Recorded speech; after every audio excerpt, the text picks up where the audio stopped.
et qui est le futur maire de Kaffrine. Bon, bref. Donc, c'était à Kaolack, un peu partout. Et aussi cette actualité, on a vu la sortie de monsieur Aïmerou Ning, qui est le président du groupe parlementaire de la majorité, au sujet du 3e mandat. C'est prononcé sur... Ah non, il a dit juridiquement. Parce que aussi les mots ont leur sens. C'est possible. Parce que tu sais, les questions de sémantique, il faut être profond. Juridiquement, peu. Ça, c'est les deux mots. Et puis aussi, ce que dit Aïmerou, mais c'est ce qu'avait dit Jacques-Marie Nzouankou, c'est ce qu'avait dit le professeur Babacar Gueye. Et ça, c'est des professeurs titulaires de chaire en droit constitutionnel. Donc, c'est-à-dire, ces gens-là, ce sont les apôtres du droit constitutionnel. Donc, il n'a rien dit de nouveau. Il n'a fait que rebondir sur ce que ces gens ont dit. Donc, il n'y a pas de quoi fouetter un chat. En tout cas, c'est sa lecture. Et puis, connaissant Aïmerou, c'est quand même un intellectuel chevronné. Ça, c'est clair. C'est pas un homme politique de la petite sebelle. Donc, on peut dire que le débat est encore relancé. Parce que, bon, c'est vrai, il faut faire dans ce qu'on qualifie souvent de sensationnel. Mais attention, bien lire entre les lignes, bien lire entre les paroles, parce que le débat du 3e mandat, quoi qu'on dise, va s'installer à un moment ou à un autre. Ça, pour l'instant, on parle des inondations, on peut parler de la tournée économique, parce que c'est important, l'homme doit manger, on doit manger, et sûr. Donc le président Macky Sall a compris que l'homme doit manger.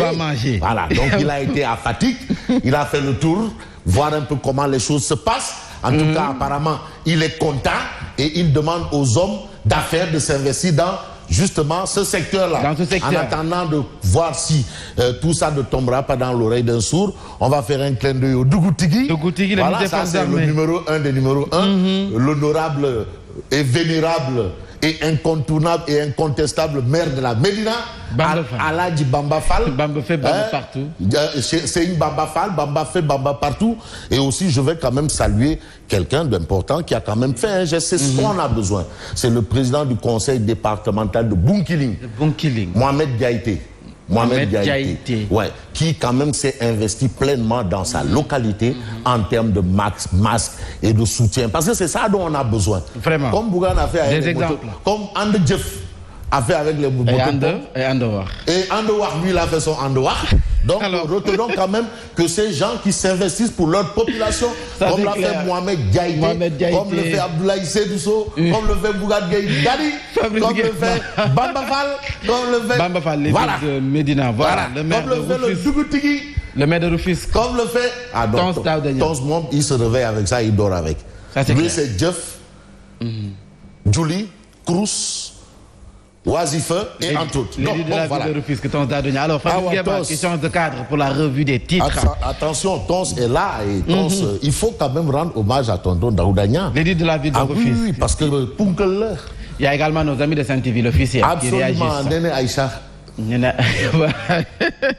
Younous Diop, Mam Nies John, Mamadou Li, Ibrahim Li également. Ahmad.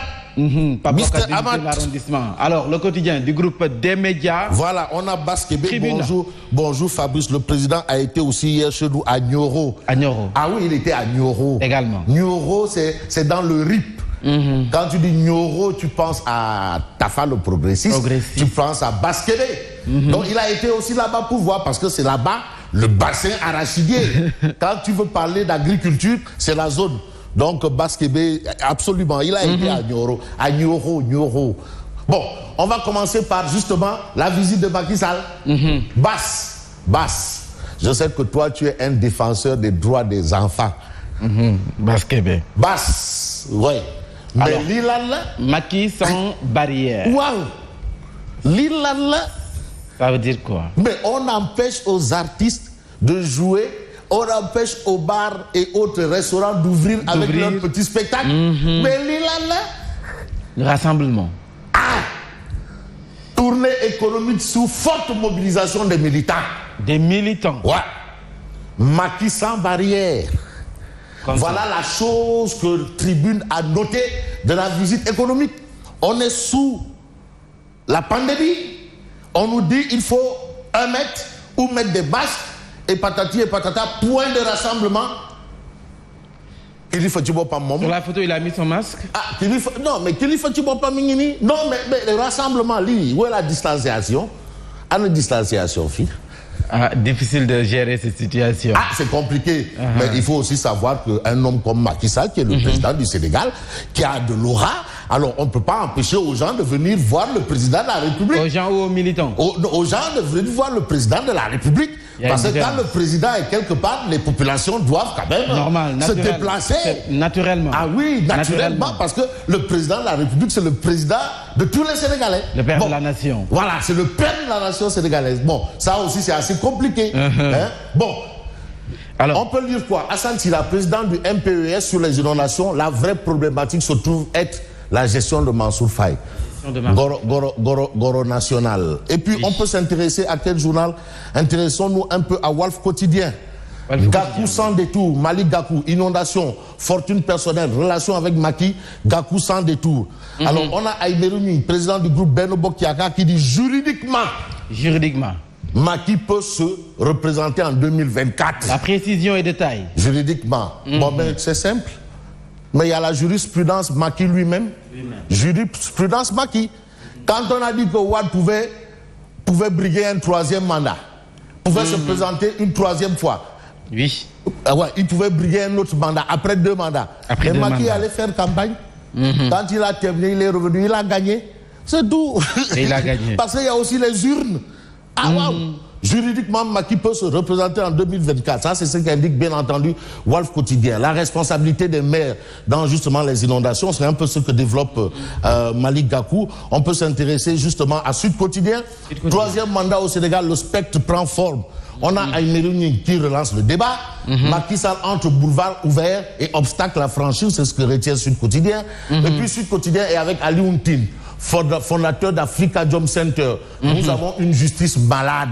Ce sont les propos justement de Ali Ountin. On a aussi un autre droit de l'homiste chevronné. Maître Hassan Dioma Ndiaye. Non, lui, il n'est plus à démontrer. Lui, lui, c'est une valeur immense. Maître Hassan Dioma Ndiaye sur l'audition de Téliko par ligage. Lui, il pense on ne peut plus continuer à dire aux juges de se taire.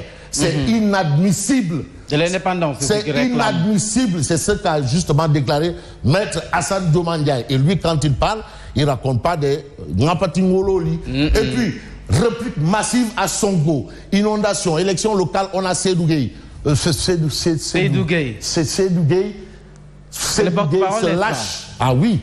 Sonko nous a habitués à des pétards bouillés. Ça, c'est ce qu'a déclaré Seydou Gueye. Sa démarche populiste, haineuse et anti-républicaine renseigne sur ces handicaps massifs pour un homme qui veut se construire un destin national. Et puis, autre chose, un audit est toujours utile pour rendre compte et apprécier l'efficacité d'une gestion et mesurer l'impact des programmes mis en œuvre. C'est important. Ça, c'est dans la parole, mais dans l'acte aussi, ce serait mieux. Il faut tenir des élections en 2021 et stabiliser une fois pour toutes les questions électorales. Il y a le débat autour des locales. On va où? Encore et encore. Et puis on a juridiquement, Macky Sall peut briguer un troisième mandat en 2024. Ce n'est même pas une question qui doit être posée parce qu'elle a été déjà réglée. Oui, c'est tout. Parce que le peuple aussi a son mot à dire. On peut passer à l'As Quotidien. Alors l'As Quotidien qui abonde dans le même sens que la Tribune, parce que l'As Quotidien évoque un Macky qui a mobilisé et bafoué les mesures barrières. Il a mobilisé et bafoué les mesures barrières. Charité bien ordonnée. Tourné à Fatick, Nioro et Kaffrine. Ça, c'est ce qu'on a à la une de l'As Quotidien. On a aussi Maître Hassan Dioma Ndiaye, président de la Ligue sénégalaise des droits de l'homme, qui dit on cherche à faire taire Téliko. C'est ce qu'on cherche à faire, taire Téliko. Ça, ce sont les propos de Maître Hassan Dioma Ndiaye, justement. Téliko de l'Union des magistrats du Sénégal. On a Direct News, Covid-19, solidarité agissante du président Macky Sall à l'endroit des Sénégalais de la diaspora. Le ministre Amadou Ba fait les comptes. Force Covid-19 diaspora, près de 12 milliards de francs CFA décaissés au profit de 125 556 Sénégalais. Donc on a toutes ces informations. Et puis le président se réjouit de l'état d'avancement des travaux. Il s'agit de la sphère administrative régionale de Kaffrine par la caisse de dépôt et de consignation. C'est une bonne chose. Et puis soutien aux étudiants de Sédhiou. Le président du conseil départemental de Bounkiling, Mohamed Diaïté, les masques et les masques et les gaz en denrées alimentaires. Donc il a donné des masques et des denrées alimentaires pour sa localité et c'est toujours ça. C'est ce dont on a besoin pour un élu. Et on peut terminer avec enquête qui parle d'inondation au Sénégal. C'est important, c'est l'actualité.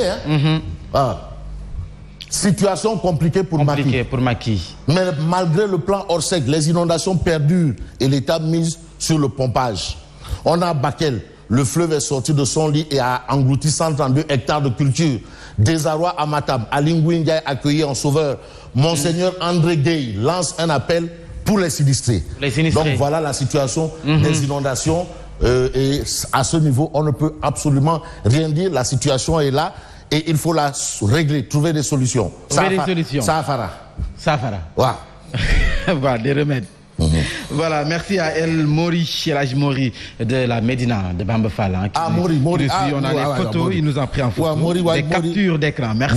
Monsieur Mbodj. Bonjour, monsieur Mbodj, à Lambaréné. Lambaréné, c'est une localité où à séjourner, c'est une touba. Ah oui, Lambaréné. Lambaréné, Lambaréné, Agmayo. Bientôt le Macan. Attention, Lambaréné. Lambaréné. Ah non, yo nous mourir, mom. Lambaréné, Lambaréné, Mayombe.